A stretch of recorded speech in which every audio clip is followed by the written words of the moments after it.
Hi guys, welcome ulit sa aking YouTube channel at Rexmon Monares Vlog. So for today's video guys is gagawa naman tayo ng panibagong video. So for today's video guys is nandito kami sa Azuela Cove.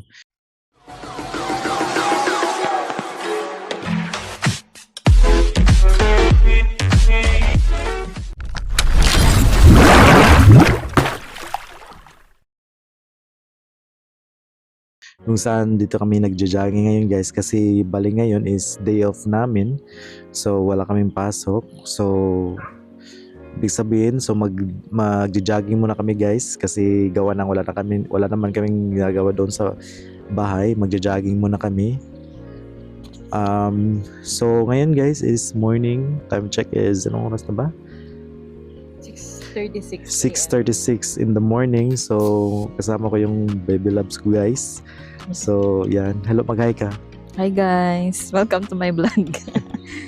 So, ayun na nga guys, is nagawa lang kami ng video ngayon guys is bali, for this video guys is nag-jogging kami para at least tawag nito, ma-exercise, at least health,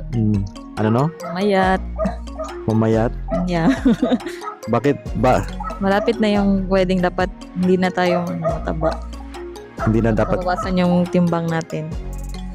Ano bang goal mo na timbang dapat? Ilang pounds or ilang pounds bang target mo? Or ilang kilo? Yung dati, mga 56. Pag timbang ko last, 58 ba yun?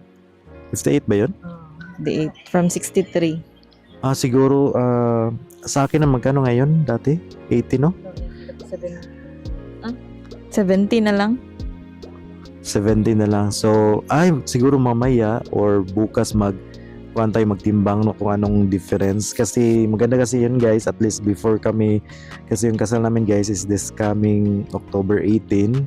So, magja-jogging muna kami at least every week, every day off, para at least mabawasan yung yung taba. At least, at least yung mga Pagsuot sa gown, mapit yung katawan. para pagsuot mo sa wedding gown. Hindi ba masikip? Excited ka na ba sa wedding natin? Of course, excited na. 3 months July. Ano? Ilang buwan na ba? 3 months na lang, no? 3 months na. Anong feeling mo na 3 months na lang? Excited, tapos medyo pressure kasi marami pang kulang sa Sa anong kulang? men sa kasal. Bali yun guys is nag-update lang namin guys sa kasal namin is okay na kami sa sa simbahan. Na-book na namin yung simbahan guys. Tapos yung sa venue na book na din namin. So yung kulang na kulang natin. Ano na lang, 'di ba confirmation ka na tapos makuha mo na yung certificate, 'di ba? O mga after 2 weeks yata sa San Pedro, balik sa San Pedro Church kasi ako guys confirmation sa accepting sacrament of confirmation. Kasi isa yan guys sa pinaka number 1 na requirements. Lang tapos wait lang. Ano po ba mga updates? Ang kulang is sa marriage license, sa parish permit. Tapos yung parish permit, i-process namin siya this month ng July sa off namin kasi during off lang kami maka-process ng requirements.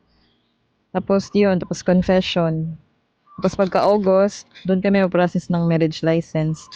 Magkuha kami ng Senomar, tapos yung marriage license, tapos may seminar pa man daw yun. May seminar po ba no? Yung saan bang seminar niyan? Sa pagkuha ng Sa City Hall siguro. parang sa Teo. Kasi yung ating niya kasi guys is bali ikinasal na, so matagal-tagal na din guys yung ating niya, kaya alam niya yung proseso kasi yung ating niya tapos na ikinasal, so may mga idea na din siya guys. Di ba nag-bridesmaid ka na din dati? Maid of honor sa kasal niya. Nag-maid of honor siya guys. So ayun na nga guys, yun yung latest update sa aming kasal. Tapos yun, pag ngayong July yon sa simbahan, dapat matapos na namin yung requirements sa simbahan, tapos yung sa Interraj, mag-down na din kami doon. Tapos, yun, tapos pagka-August hanggang October, kasi kaso sa kasal, requirements, tapos mga September ata yung sa mga souvenir, ganyan.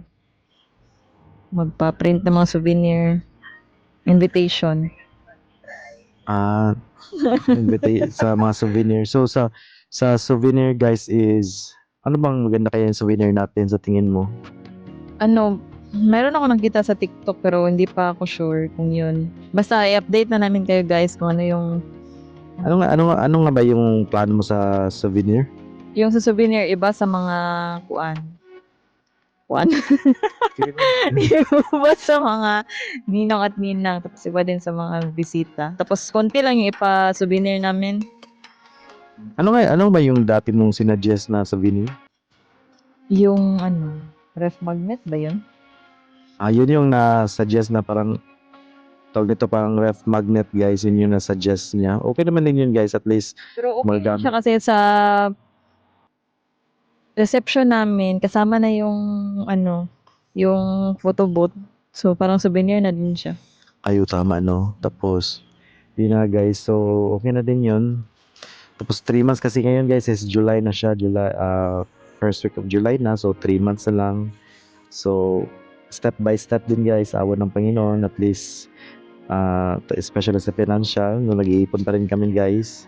Sa ngayon guys, siguro before October, unti-unti na kami nagre-research about sa mga boarding house guys, kasi malilipat na kasi kami sa sariling bahay naman guys, mag-boarding house pa kami. So supposed to be meron na kaming lupa guys, pero wala pa kasing bahay. So for the meantime, malayo din kasi yung lupa ko guys doon sa may Carmen guys. So dito na lang kami mag-boarding house sa Davao, kasi dito kasi kami naka-on-site kasi kami nagtrabaho sa office. So na po ba ang update? Yun lang. So ayun na nga guys, at dito kami nag-jogging. So dito sa Azuela Cove guys, sa Davao City, dito kami nag-jogging. So day off kasi namin ngayon guys. Today is Friday. So ito yung ito yung plano talaga namin na mag-jogging at least every week, once a week. At least ma-exercise yung katawan kasi. Ang hirap niyang gisingin. Kaya sabi ko kako sa kanya guys kahapon, out ko kasi sa alas 12 sa hapon. So pagdating ko sa kanilang bahay mga alauna na siguro yun. So bali pahinga muna kami saglit doon. So ayun na, tapos siguro mga alas 5 umuwi na kami. Para at least sabi ko kako sa kanya na matutulog na tayo maaga para at least makagising ng maaga. So yun, natupad na rin guys. Diba? Jogging na din. Naka-jogging na rin guys. 2 years. Kaya nga, kasi dati, matagal na kasi guys na nagplano kami mag-jogging para at least healthy living. At least before magkasal, at least pumayat kami kahit pa paano, di ba? Wala ang double chin. Mawala ang Double chin. double chin. Ano ba? Murago na, hindi og. Wala akong double chin. Ano ko hindi og guys? Ha? Meron akong lieg. Leeg, nasaan ang yung leeg mo? Wala. So, ayun na nga guys. Ha? Payat na kaya? Oo. So, super excited ka na sa ating nalalapit na kasal? Excited. Kasi magiging seminaris na ako. Miss Manares. Mrs.? Anong Miss?